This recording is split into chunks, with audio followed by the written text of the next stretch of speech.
السلام عليكم ورحمة الله وبركاته. إن الحمد لله نحمده ونستعينه ونستغفره ونعوذ بالله من شرور أنفسنا ومن سيئات أعمالنا. من يهده الله فلا مضل له ومن يضلل فلا هادي له.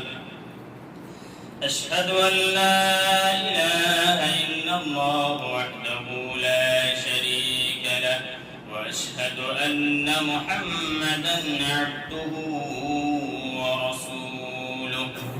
يا أيها الذين آمنوا اتقوا الله حق تقاته ولا تموتن إلا وأنتم مسلمون.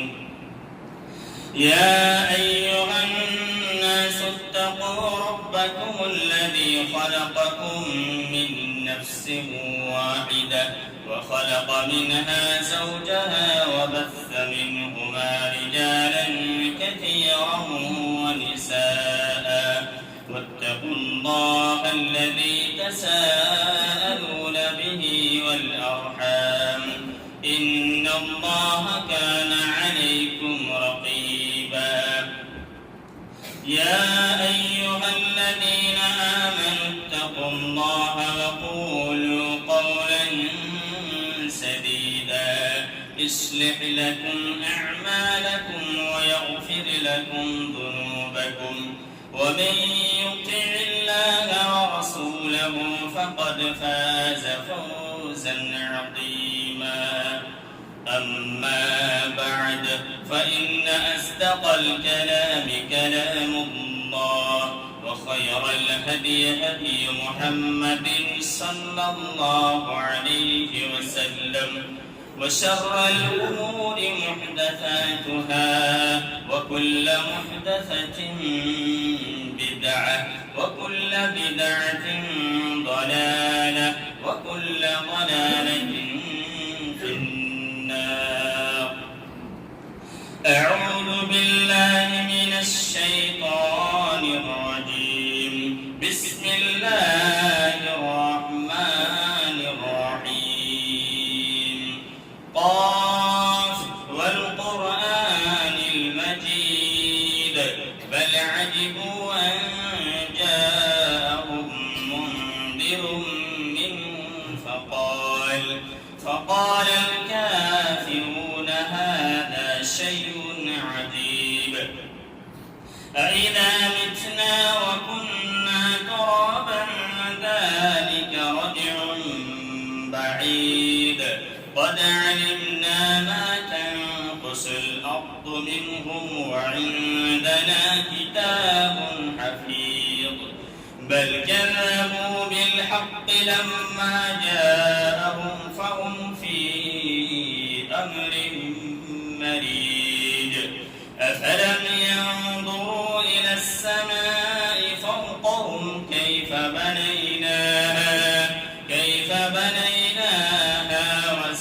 وزيناها وما لها من فروج. والأرض مددناها وألقينا فيها رواسي وأنبتنا فيها من كل زوج بهيج. قال الله تبارك وتعالى إن تجتنبوا كبائر ما تنهون عنه نكفر عنكم سيئاتكم وندخلكم مدخلا كريما. وقال النبي صلى الله عليه وسلم: كل بني آدم خطاء وخير الخطائين التوابون. صحيح ابن ماجه. শ্রদ্ধেয় সম্মানিত মুসলিম বৃন্দ ও পর্দার আড়ালে মা ও বোনেরা, যাবতীয় স্তুতি প্রশংসা সেই মহান করুণাময় আল্লাহ পাক রব্বুল আলামিনের জন্য, যিনি আমাদেরকে সৃষ্টি করেছেন এবং সেই আল্লাহ রাব্বুল আলামিনের প্রশংসা, যিনি ভালো এবং মন্দ গুণ সৃষ্টি করেছেন।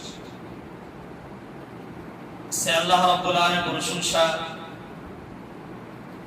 যিনি ভালো গুণকে শক্ত করা এবং বৃদ্ধি করার নির্দেশ দিয়েছেন এবং মন্দ গুণকে কন্ট্রোল করা ও বর্জন করার নির্দেশ দিয়েছেন।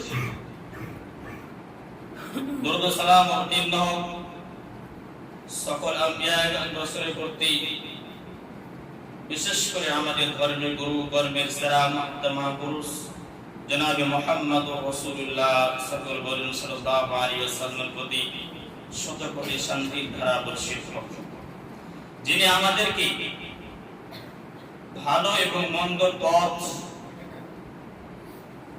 নির্দেশন করে দিয়েছেন, দেখিয়ে দিয়েছেন, হিদায়াত দিয়েছেন। তাই আমাদের কাছ থেকে কিংবা আমাদের মধ্যে, আমাদের দ্বারা ভুল হতে পারে।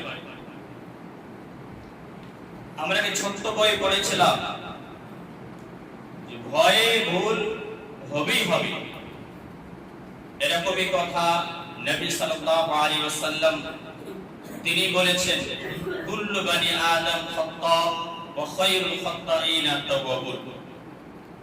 প্রত্যেকটি বনি আদম তাদের দ্বারা ভুল হবে,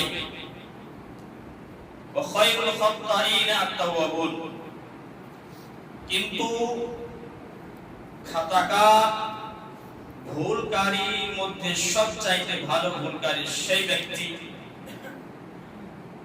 যে ব্যক্তি ভুল করার পরে তওবা করে নেবে। সবচাইতে জ্ঞানী ব্যক্তি সেই ব্যক্তি যে ব্যক্তি ভুলগুলো জানার পরে সেই রাস্তায় আর চলবে না, বরং সেই রাস্তাকে বর্জন করবে, সেই রাস্তাকে ছেড়ে দেবে। সুপ্রিয় মুসলিম, আমাদেরকে নবী সাল্লাল্লাহু আলাইহি ওয়াসাল্লাম যেভাবে চলাফেরা করেছেন সেই মোতাবেক চলাফেরা করে আমাদেরকে জান্নাত লাভ করতে হবে।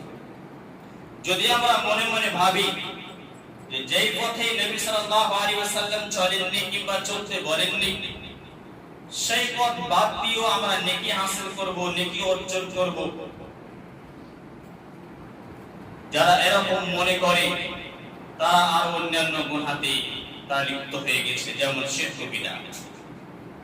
সুপ্রিয় মুসলিম বৃন্দ, আমাদেরকে সব ক্ষেত্রে সব সময়তে সতর্ক থাকতে হবে, সব গুনাহ থেকে আমাদেরকে বাঁচতে হবে। কেননা গুনার পথ এমন প্রশস্ত, এত তার লম্বা লিস্ট রয়েছে। যদি মানুষ চায় যে আমি গুনার পথ থেকে বাঁচবো কিংবা চেষ্টা করার পরেও সে বাঁচতে পারবে না। কেমন?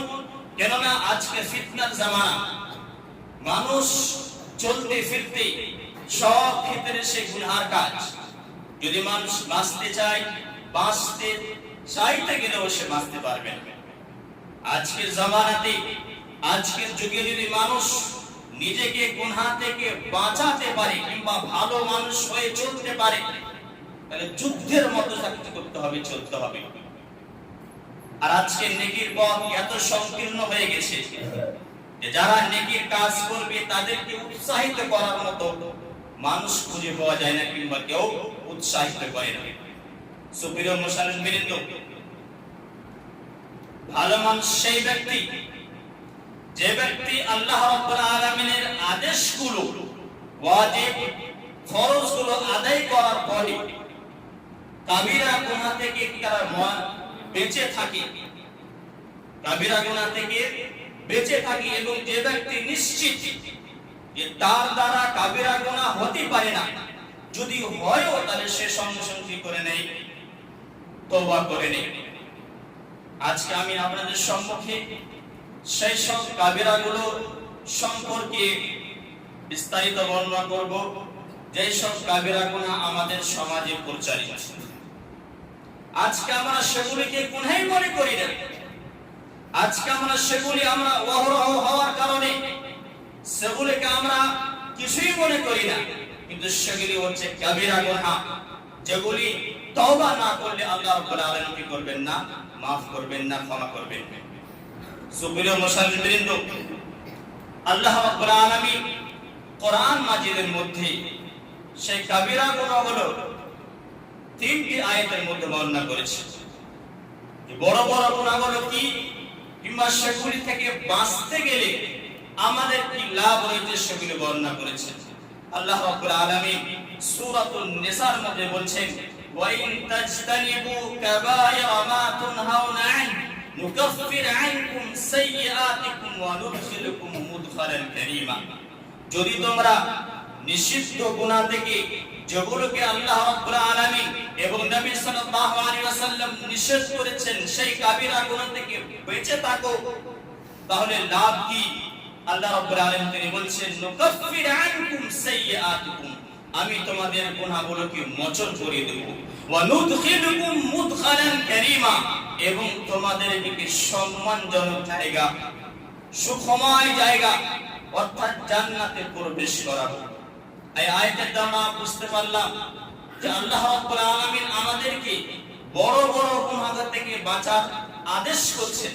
যদি আমরা সেগুলি গুনাহ থেকে বেঁচে থাকি, ছোট ছোট গুনাহ হয়, সেগুলি আল্লাহ রাব্বুল আলামিন maaf করে দিবেন। অন্য আয়াতের মধ্যে আল্লাহ রাব্বুল আলামিন মুমিনদের সিফাত, মুমিনদের গুণ বয়ান করতে গিয়ে তিনি বলছেন, الذين يجتنبون كبائر الإثم والفواحش الذين يجتنبون كبائر الإثم والفواحش। মুমিন সেই ব্যক্তি যারা বড় বড় গুনাহ থেকে বেঁচে থাকে, ওয়াল ফাওয়াহিশ, এবং সেই অশ্লীল কর্ম, অশ্লীল কথা থেকে বেঁচে থাকে। ওয়া ইযা মা গাদিবু হুম ইয়াগফিরুন, তারা তো রাগান্বিত হয় না, কিন্তু রাগান্বিত হলে, রাগ আসলে, গুসা আসলে তারা কি করে দেয়? ক্ষমা করে দেয়, maaf করে দেয়। এটা হচ্ছে মুমিনের গুণ, মুমিনের সিফাত। অর্থাৎ মুমিন হতে গেলে, যদি আপনি প্রকৃত মুমিন হন, তাহলে আপনাকে কাবিরা গুনাহ থেকে বাঁচতে হবে। অন্য আয়াতের মধ্যে আল্লাহ রাব্বুল আলামিন তিনি বলছেন, আল্লাযীনা ইয়াজতানিবুনা কাবায়রা ইথমি ওয়াল ফাওয়াহিশ ইল্লা আল-লাম ইন্না রাব্বাকা ওয়াসিউল মাগফিরা। যারা বড় বড় গুনাহ থেকে বেঁচে থাকে এবং অশ্লীল কর্ম, অশ্লীল কথা, সেগুলি থেকে বেঁচে থাকে, ইল্লা আল-লাম, হ্যাঁ ছোট মোটো গুনাহ তার দ্বারা হতে পারে, এরা হচ্ছে মুমিন। ইন্না রাব্বাকা ওয়াসিউল মাগফিরা, আল্লাহ রাব্বুল আলামিন তার মাগফিরাত, তার মাফের এত লম্বা যে সে বস্তু যে আল্লাহ রাব্বুল আলামিন কি করবেন? সেই হচ্ছে মাফকারী, ক্ষমাকারী, তিনি মানুষদেরকে ক্ষমা করে দিবেন। এই 3টি আয়াতের মধ্যে বুঝতে পারলাম যে মুমিনদের সিফাত, মুমিনদের গুণ, মুমিনদের বৈশিষ্ট্য হচ্ছে এই যে তারা বড় বড় গুনাহ থেকে বেঁচে থাকে। আল্লাহ রাব্বুল আলামিন এমন মানুষ দেখবেন সমাজের মধ্যে সালাত সিয়াম আদায় করে, কিন্তু বড় বড় গুনাহ তার মধ্যে রয়েছে, তাকে ভালো মানুষ, তাকে মুমিন বলা যাবে না। শুধুমাত্র নামাজ পড়লে হয় না, বরং নামাজের সাথে সাথে ওয়াজিব ফরয়ের সাথে সাথে সেই ব্যক্তিকে সেই কাবিরা গুনাহগুলো থেকে বাঁচতে হবে। তার ইলম, তার জ্ঞান আমাদেরকে হাসিল করতে হবে, তারপরে সেগুলোকে বর্জন করতে হবে। এটা হচ্ছে মুমিনদের সিফাত, মুমিনদের গুণ। সুপ্রিয় মুসলিম, আল্লাহ রাব্বুল আলামিন কোরআন মাজিদের মধ্যে সেই বড় বড় গুনাহগুলোকে বয়ান করেছেন, বলে দিয়েছেন। সূরা ফুরকানের মধ্যে আল্লাহ রাব্বুল আলামিন তিনটি সেই বড় বড় গুনাহ, কাবিরা গুনাহর কথা বলেছেন। আল্লাহ রাব্বুল আলামিন বলছেন, ওয়াল্লাযীনা লা ইয়াদউনা মা'আল্লাহি ইলাহান আখার ولا يقتلون النفس التي حرم الله إلا بالحق ولا يزنون ومن يفعل ذلك يلقى أثاما। এই আয়াতের মধ্যে আল্লাহ রাব্বুল আলামিন তিনটি কাবিরা গুনাহ কথা বলেছেন। والذين لا يدعون مع الله إلها آخر।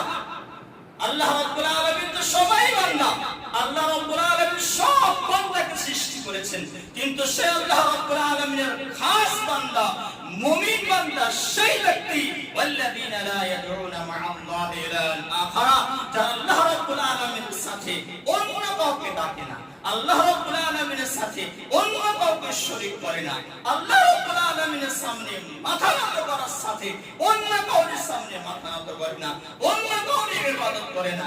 এইগুলো হচ্ছে আল্লাহ রাব্বুল আলামিনের খাস বান্দা, নির্দিষ্ট বান্দা, মুমিন বান্দা।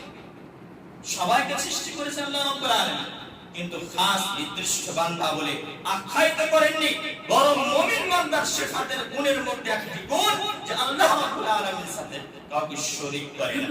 অনেকে মানুষ দেখবেন বলবে আমি তো নামাজ, আমি শিরক বিদআতের কাজ করি না, কিন্তু সে ব্যক্তি নামাজ পড়ে না, বলবে আমি তো মুমিন।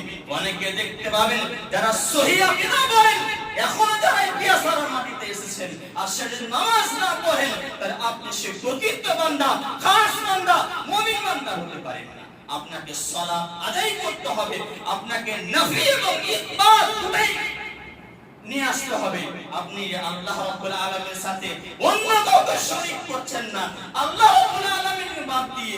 আল্লাহ রাব্বুল আলামিন বলছেন যে আল্লাহ ছাড়া কোনো ব্যতীত নেই, লা ইলাহা ইল্লাল্লাহ বলছেন, কোনো মাবুদ নেই মানলেন, ইল্লাল্লাহ আল্লাহ রাব্বুল আলামিনকে সাবিত করলেন না, আল্লাহ রাব্বুল আলামিনকে মানলেন না, তার সামনে মাথা নত করলেন না, আপনি প্রকৃত মুমিন, হকপন্থী, আল্লাহ রাব্বুল আলামিনকে মাননেওয়ালা আপনি হতে পারলেন না। বরং খাস বান্দা সেই বান্দা যে ব্যক্তি আল্লাহ রাব্বুল আলামিনের ইবাদত করবে, অন্য কারোর ইবাদত করবে না, কিন্তু আল্লাহ রাব্বুল আলামিনের ইবাদত করবে।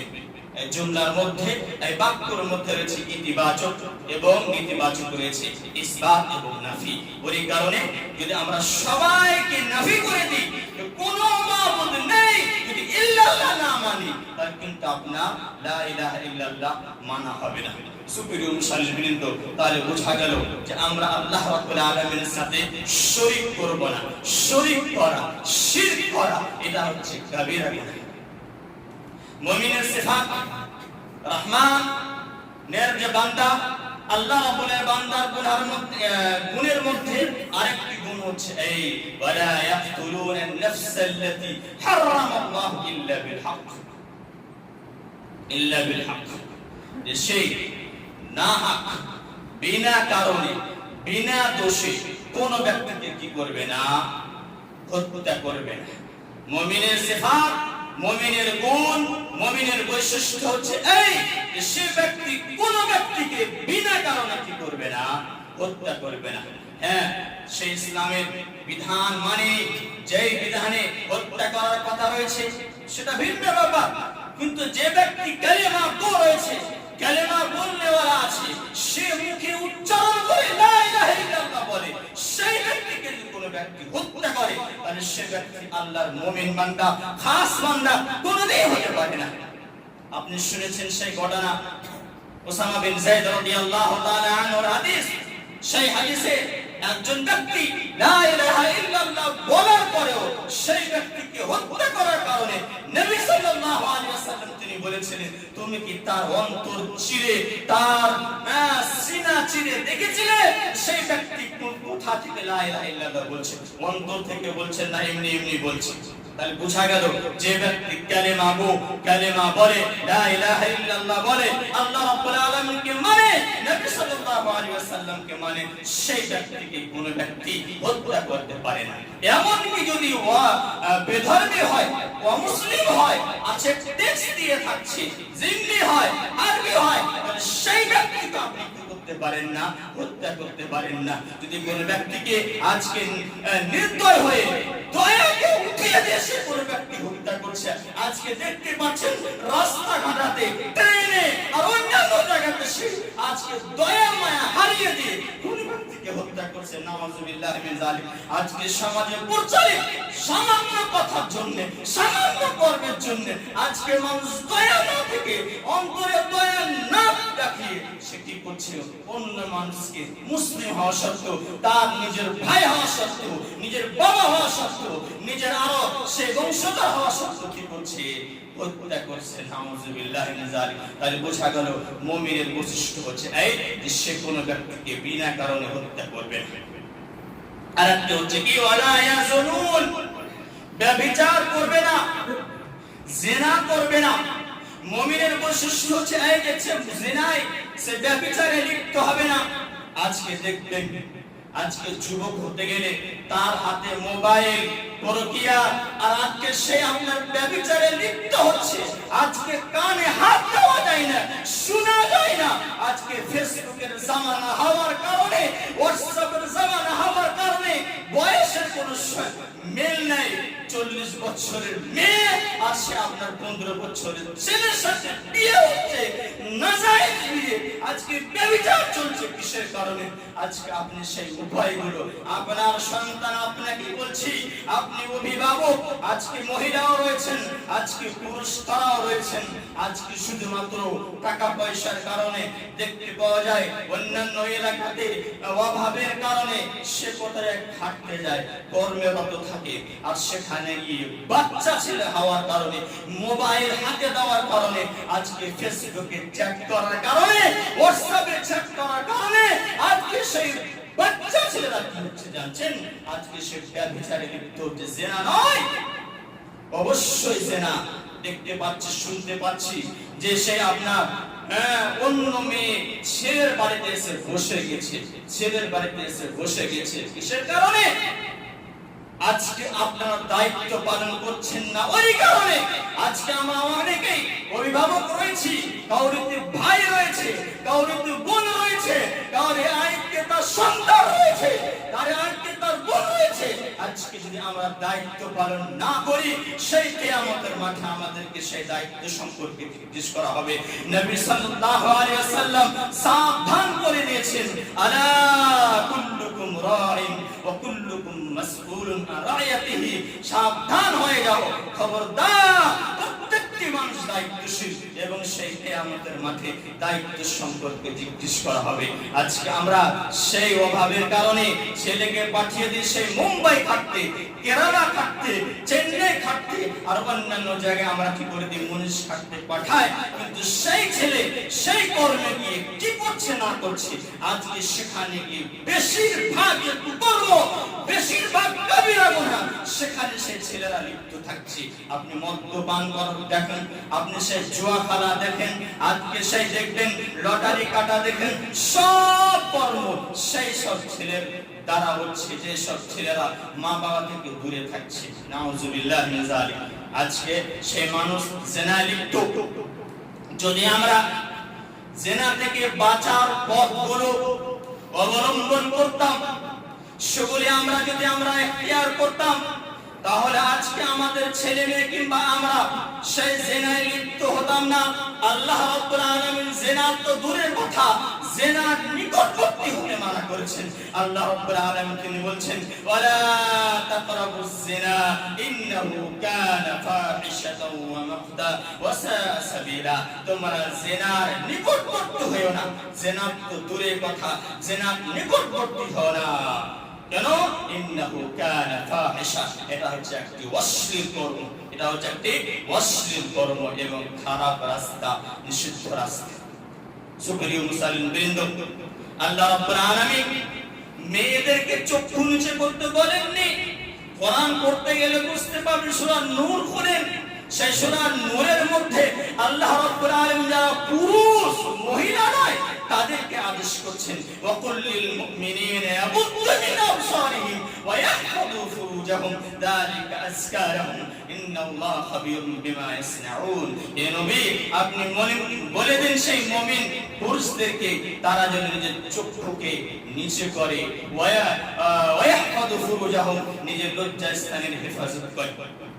এরপরে আয়াত আসছে, আল্লাহ তাআলা বলছেন, ওয়াকুল লিল মুমিনাতি ইয়াগুদুনা মিন আবসারিহিন্না ওয়া ইয়াহফাযনা ফুরুজাহুন্না, ইয়াহফাযনা ফুরুজাহুন্না।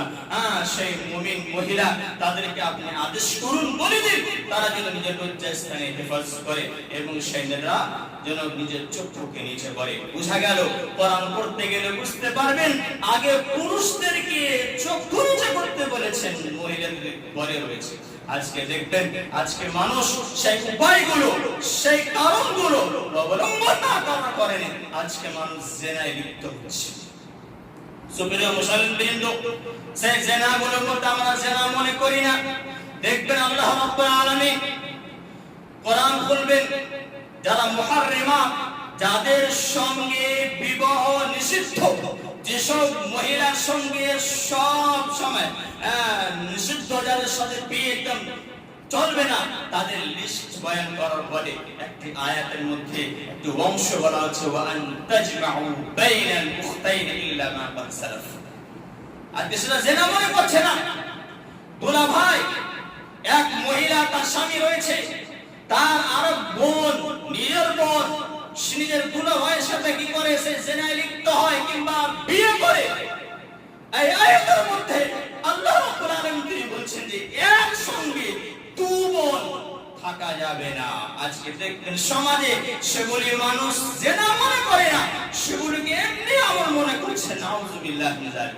দু বোন একসঙ্গে, এই ব্যাপারে নবী সাল্লাল্লাহু আলাইহি ওয়াসাল্লামের হাদিস রয়েছে যে ফুফু এবং ভাতিজি, খালা এবং বোনের বেটি, এরাও একসঙ্গে চলবে না সাময়িকভাবে। এমনি একজন মহিলা তার স্বামীর সাথে রয়েছে, তার স্বামীর সাথে বিবাহতে সে আবদ্ধ রয়েছে, একজন ছোট বাচ্চা, তার এখনো বিয়ে হয়নি, তার বুদ্ধি হয়নি, তা সত্ত্বেও জিনাতে ব্যভিচারে লিপ্ত হওয়ার কারণে সেই মহিলা তার বাড়িতে চলে আসে।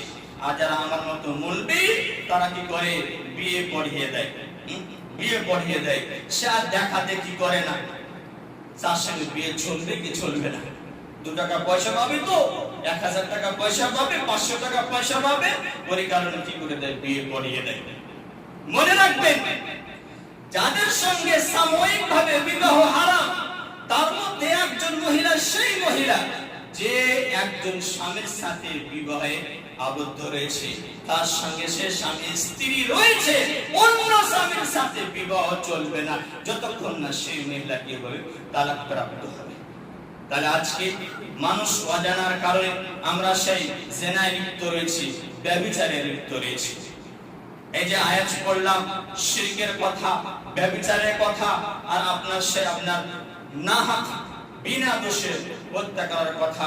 নবী সাল্লাল্লাহু আলাইহি ওয়াসাল্লাম একটি হাদিসের মধ্যে বলছেন, মান লাকিয়াল্লাহ লা ইশরিকু বিহি শাইআ দাখালাল জান্নাহ। যদি আমরা শিরক মুক্ত হই, শিরক না করি, তাহলে আমাদের কি লাভ রয়েছে? নবী সাল্লাল্লাহু আলাইহি ওয়াসাল্লাম তিনি বলছেন, মান লাকিয়াল্লাহ লা ইশরিকু বিহি শাইআ দাখালাল জান্নাহ। যে ব্যক্তি আল্লাহ রাব্বুল আলামিনের সাথে শিরক মুক্ত হয়ে সাক্ষাৎ করবে, অর্থাৎ তার মৃত্যুবরণ হবে, দাখালাল জান্নাহ, সে ব্যক্তি জান্নাতে প্রবেশ করবে। ওয়া মান লাকিয়াল্লাহ ইশরিকু বিহি শাইআ দাখালান নার, রাওয়াহু মুসলিম। এবং যে ব্যক্তি শিরক করা অবস্থায়, সে শিরক করে, এই অবস্থায় তার মৃত্যুবরণ হয়, আল্লাহ রাব্বুল আলামিনের সাথে সাক্ষাৎ হয়, তাহলে সে ব্যক্তি জাহান্নামে যাবে।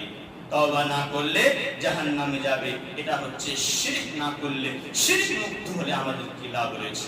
সুপ্রিয় মুসলমানবৃন্দ, জিনার ব্যাপারে, ব্যভিচারের ব্যাপারে এটা মুসনাদ আহমদে বর্ণনা রয়েছে। সেই হাদিসের মধ্যে একজন যুবক ব্যক্তি, সে নতুন ইসলাম গ্রহণ করেছে, ইসলাম গ্রহণ করেছে। সেই হাদিসের মধ্যে নবী সাল্লাল্লাহু আলাইহি ওয়াসাল্লামকে সেই ব্যক্তি বলতেছেন, ইয়া রাসূলুল্লাহ, আমাকে ব্যভিচার করার আদেশ দিন। তখন আর সাহাবীরা একদম রাগান্বিত হয়ে গেছে, মারার জন্য ক্ষিপ্ত হয়ে গেছে। তখন নবী সাল্লাল্লাহু আলাইহি ওয়াসাল্লাম তিনি বলছেন, না, ছেড়ে দাও, তাকে ডাকো, আমার নিকটে যেন সে ব্যক্তি আসে। তখন সেই ব্যক্তিকে জিজ্ঞেস করছেন, তুমি তো ব্যভিচার করার অনুমতি চাইছো, তুমি কি ভালো মনে করবে, তুমি কি চাইবে যে কোন ব্যক্তি তোমার মায়ের সাথে ব্যভিচার করবে? তখন সেই ব্যক্তি বলেছিলেন, আল্লাহর কসমে থাক, আমি তো দূরের কথা, আমি বাদী, আমি ব্যতীত অন্য কেউ আর তো সহ্য করবে না, সে ভালোবাসতে পারে না, ভালোবাসতে পারে না। তারপরে এইভাবে জিজ্ঞেস করতে করতে তিনি বলেছেন, আচ্ছা, তুমি কি পছন্দ করো যে তোমার মেয়ের সাথে অন্য কেউ কি করবে, ব্যভিচার করবে? তখন সেই ব্যক্তি ওই উত্তর দিয়েছিলেন যে, না ইয়া রাসূলুল্লাহ, ইয়া হাবিবাল্লাহ, ইয়া রাসূল সাল্লাল্লাহু আলাইহি সাল্লাম, আমি তো দূরের কথা যে আমার বাদ দিয়ে অন্য কেউ সে কি করতে পারে না, পছন্দ করতে পারে না। কিন্তু আজকের সমাজে যদি দেখেন, তাহলে আপনার সামনে আপনার মেয়েকে সব জেনায় লিপ্ত হচ্ছে, ব্যভিচারে লিপ্ত হচ্ছে। আপনি পাঠাচ্ছেন অন্য ছেলের সাথে, আপনি জানছেন যে আপনার মেয়ের সাথে সেই ছেলের অবৈধ সম্পর্ক রয়েছে, তা সত্ত্বেও সে পার্কে নিয়ে যাচ্ছে।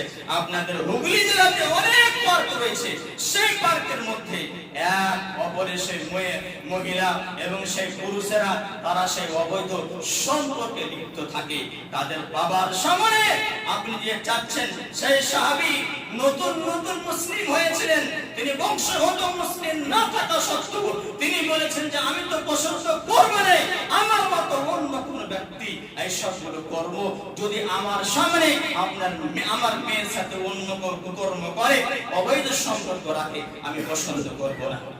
আজকে আপনার সামনে আপনার মেয়ের কি করছে, সে ব্যভিচারী করছে কিনা আপনি এগিয়ে দিচ্ছেন। আপনার সামনে অর্ধেক পোশাক কিভাবে পরতে পারে আপনার মেয়ে, আপনার সামনে, কিংবা আপনি যে খরিদ করে নিয়ে আসছেন, ক্রয় করে নিয়ে আসছেন, কিভাবে, আপনি কেমন বাবা? আত-তাইয়্যুস লা ইয়াদখুলুল জান্নাহ। তাইয়্যুস ওকে বলা হয় যে ব্যক্তির সামনে তার মেয়ের ব্যভিচার হচ্ছে, তার মেয়েকে হুস্তি করছে, সে ব্যক্তি নিজের সামনে দেখছে, কিছু বলছে না, এই সব ব্যক্তিকে তাইয়্যুস বলা হয়। ওয়াত-তাইয়্যুস লা ইয়াদখুলুল জান্নাহ, সে ব্যক্তি জান্নাতে প্রবেশ করতে পারে না যদি তওবা না করে। সুপ্রিয় মুসলমান, সেই সাহাবীকে নবী সাল্লাল্লাহু আলাইহি ওয়াসাল্লাম এইভাবে প্রশ্ন করেছিলেন, আচ্ছা, তুমি কি পছন্দ করো যে তোমার বোনের সাথে অন্য কেউ ব্যভিচার করে, তুমি পছন্দ করবে? ওই উত্তর দিয়েছেন, এইভাবে বলেছেন, তোমার ফুফুর সঙ্গে যদি কোনো ব্যক্তি ব্যভিচার করে, তোমার খালার সঙ্গে যদি কোনো ব্যক্তি ব্যভিচার করে, তাহলে তুমি কি করবে, পছন্দ করবে? তখন শেষ পজিশনে সেই ব্যক্তি বলেছিলেন, না ইয়া রাসূলুল্লাহ, ইয়া হাবিবাল্লাহ, কোন ব্যক্তি পছন্দ করতে পারে না। তখন আল্লাহ নবী সাল্লাল্লাহু আলাইহি ওয়াসাল্লাম সেই ব্যক্তির জন্য দোয়া করেছিলেন। কি দোয়া করেছিলেন? আল্লাহুম্মা গফির লাহু, ইয়া আল্লাহ, আপনি সেই ব্যক্তিকে maaf করে দিন, ওয়া তাহদির কলবাহু, এবং তার অন্তরকে পাক সাফ করে দাও, ওয়া হাসসিন ফারাজাহু, এবং তার লজ্জাস্থানকে পাক সাফ করে দাও, অর্থাৎ লজ্জাস্থানের হেফাজত করো। তাহলে বোঝা গেল সেই সাহাবী নতুন ইসলাম গ্রহণ করেছিলেন।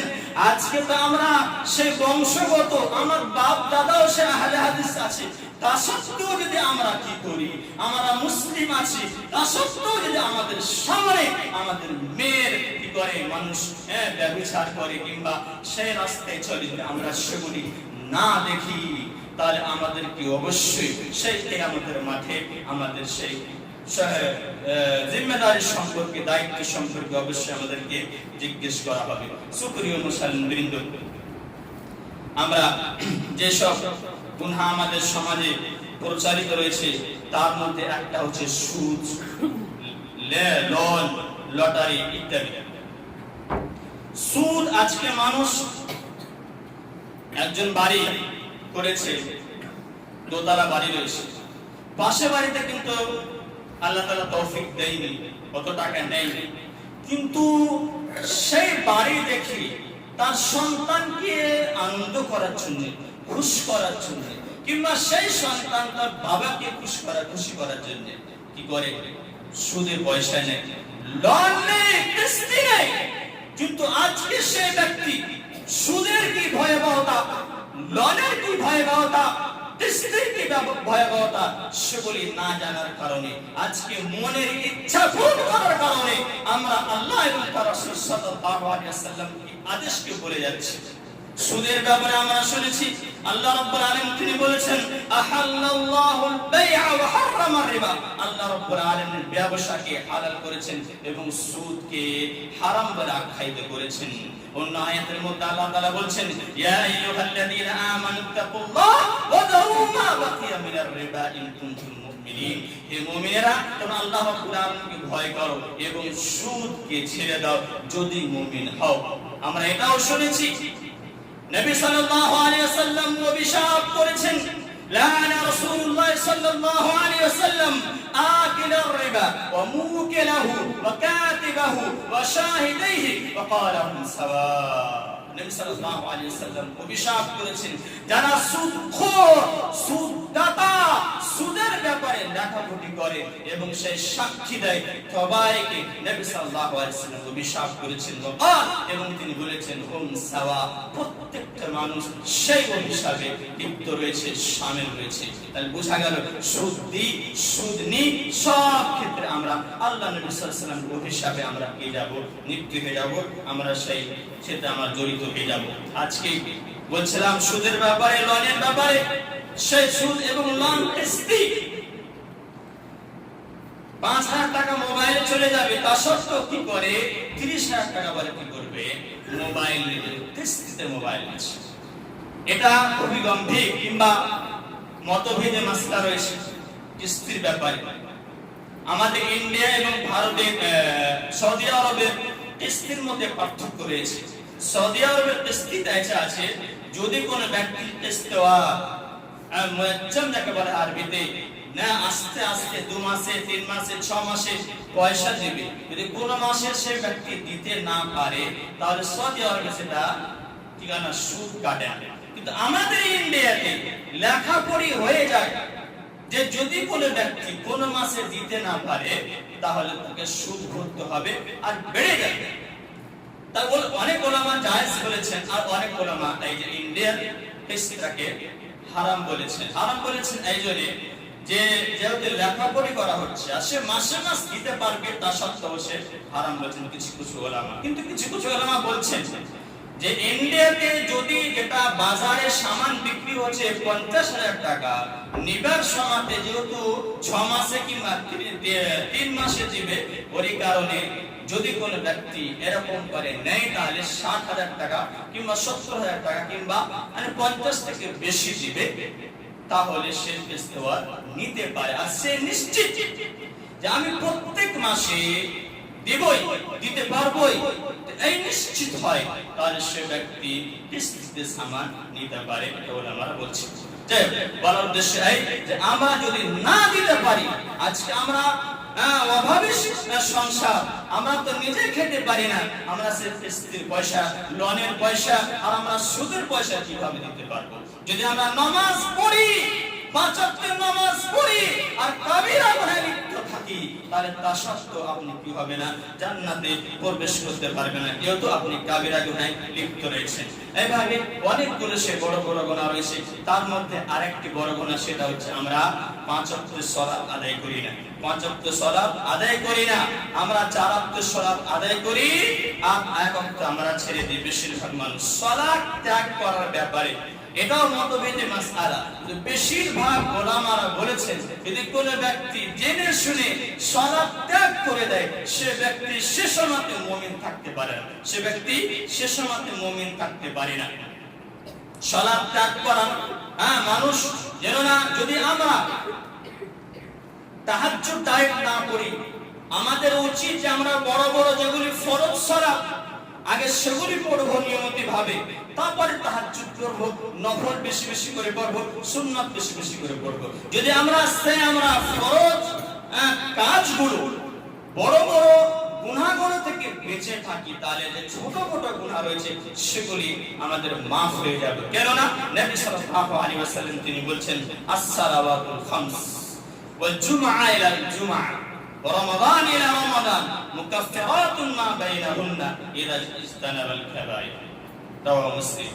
5 ওয়াক্তের সালাত, এক জুমা থেকে দ্বিতীয় জুমা, এক রমাদান থেকে দ্বিতীয় রমাদান রোজা রাখে, তাহলে মধ্যস্থলে যেগুলি গুনাহ রয়েছে সেগুলি মাফ হয়ে যাবে, কাফারা হয়ে যাবে। কখন? ইদা ইজতানাবাল কাবাইর, যদি বড় বড় গুনাহ থেকে বেঁচে থাকে তাহলে ছোট মোটো গুনাহগুলো কি যাবে, মাফ হয়ে যাবে। আজকে আমাদের সব সমাজে সহ্য করতে হবে। ঠান্ডার সমাজে, শীতকালে যে আমাদের নামাজ পড়তে কষ্ট হয় সেগুলো সহ্য করতে হবে। এই যে গ্রীষ্মকালে রাত্রি ছোট হয়ে যাচ্ছে, মাত্র 3 ঘন্টা শুতে পাওয়া যাচ্ছে কিংবা 4 ঘন্টা, ফজরের সময়তে উঠতে কষ্ট হয়। হ্যাঁ, অনেকে সে উঠতে পারে না, কিন্তু আমাদেরকে সহ্য করতে হবে, ধৈর্য ধরতে হবে, তবে আমরা জান্নাত লাভ করব, নচেত আমরা এইভাবে নামাজ পড়লে আমাদের নামাজ কাজে আসবে না। এবার আসুন, যেটা আমাদের সমাজে মারাত্মক হয়ে গেছে সেটা হচ্ছে গীবত এবং চুগলি।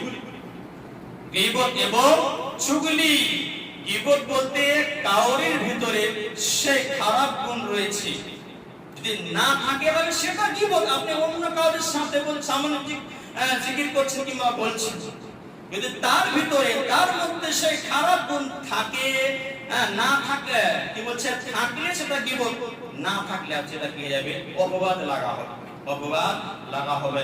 আল্লাহ তাআলা বলছেন, ওয়ালা ইয়াক্তাব বা'দুকুম বা'দা আইয়ুহিব্বু আহাদুকুম আইয়াকুলা লাহমা আখি মাইতান ফাকারিতুমুহ ওয়াত্তাকুল্লাহ ইন্নাল্লাহা তাওয়াবুর রহিম। এই আয়াতের মধ্যে আল্লাহ রাব্বুল আলামিন গীবত থেকে বাঁচার আদেশ করলেন।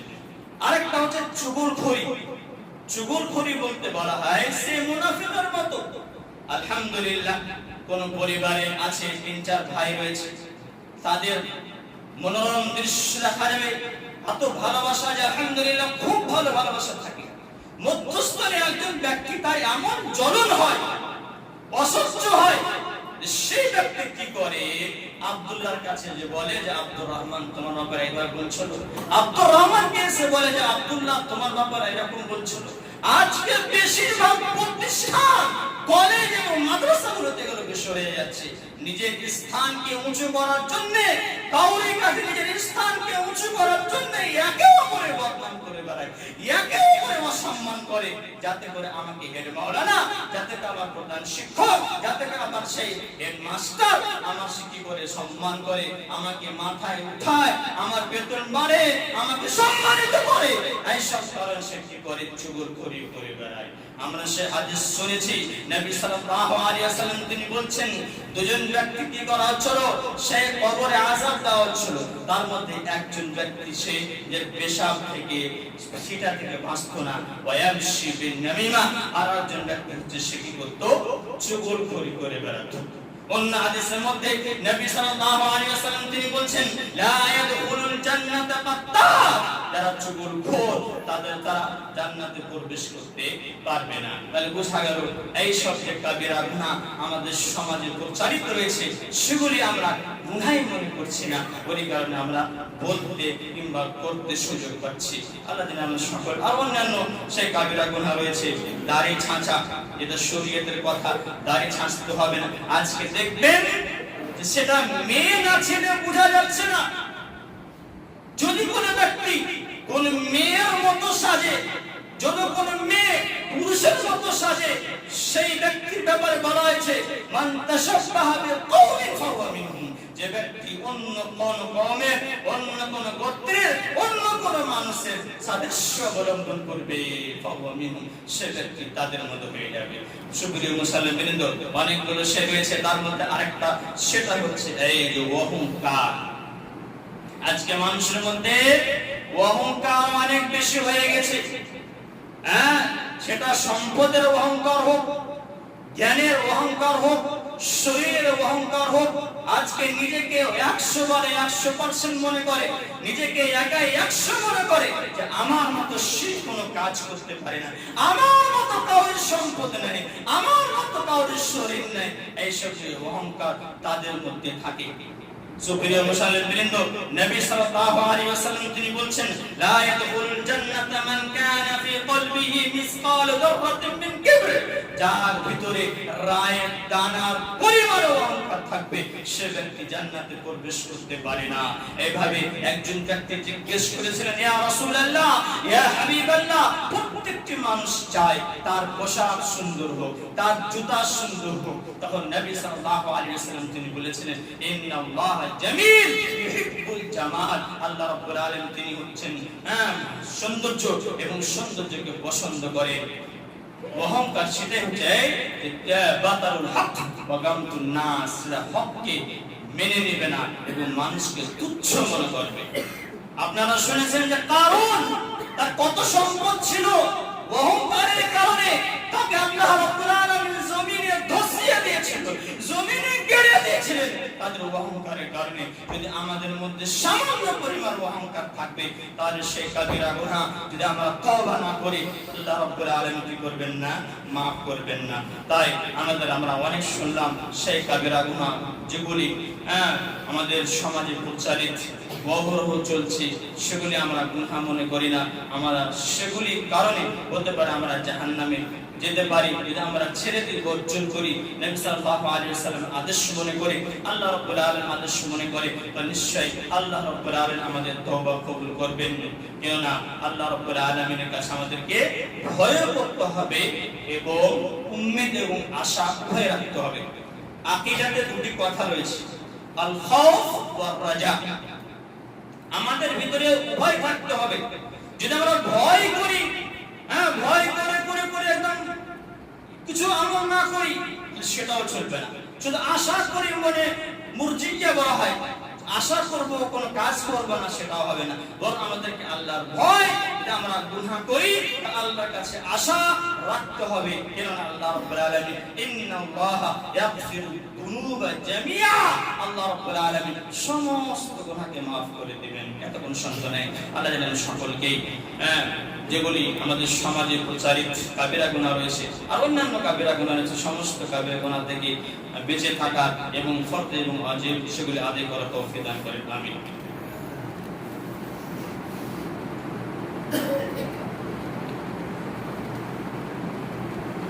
ইন্নাল্লাহ ওয়া মালাইকাতুহু ইন্নাল হামদালিল্লাহ ওয়াসসালাতু ওয়াসসালামু আলা রাসূলিল্লাহ আম্মা বা'দ। আউযু বিল্লাহি মিনাশ শাইতানির রাজীম। বিসমিল্লাহির রাহমানির রাহিম। আলহামদুলিল্লাহ, আমরা যেগুলি আমাদের সমাজে গুনাহ হতে থাকে সেগুলি আমরা গুনাহ মনে করি না। অনেকগুলো শুনলাম, সেগুলি একটা করে বলছি। সেটা হচ্ছে আল্লাহর সাথে শরীক করা, শিরক করা, সুদ খাওয়া, মানুষকে বিনা কারণে হত্যা করা। তারপরে শুনলাম সেটা হচ্ছে কি ব্যভিচার করা, সুদ খাওয়া, লন নেওয়া, কিস্তি নেওয়া, গীবত করা এবং চুগলখড়ি করা, অহংকার করা এবং সালাত ত্যাগ করা। এসবগুলো রয়েছে। আরো দাড়ি ছাঁচা, আপনার যাকাত প্রদান না করা, হজ ফরজ হওয়া সত্ত্বেও সেগুলো হজ না করা, অনেকগুলো রয়েছে। তারা যেন সকলকে সেগুলি জানার এবং সেগুলি থেকে বেঁচে থাকার এবং ভালো কাজ করার তৌফিক দান করেন। আমিন। ওয়া মা আলাইনা ইল্লাল বালাগ। ইন্নাল্লাহা ওয়া মালাইকাতুহু ইউসাল্লুনা আলান নবী ইয়া আইয়ুহাল্লাযীনা আমানু সাল্লু আলাইহি ওয়া সাল্লিমু তাসলিমা। আল্লাহুম্মা সাল্লি আলা মুহাম্মাদ ওয়া আলা আলি মুহাম্মাদ কামা সাল্লাইতা আলা ইব্রাহিম ওয়া আলা আলি ইব্রাহিম ইন্নাকা হামিদুম মাজিদ। আল্লাহুম্মা বারিক আলা মুহাম্মাদ ওয়া আলা আলি মুহাম্মাদ কামা বারাকতা আলা ইব্রাহিম ওয়া আলা আলি ইব্রাহিম ইন্নাকা হামিদুম মাজিদ। সুবহান রাব্বিকা রাব্বিল ইজ্জাতি আম্মা ইয়াসিফুন ওয়া সালামুন আলাল মুরসালিন ওয়ালহামদুলিল্লাহি রাব্বিল আলামিন।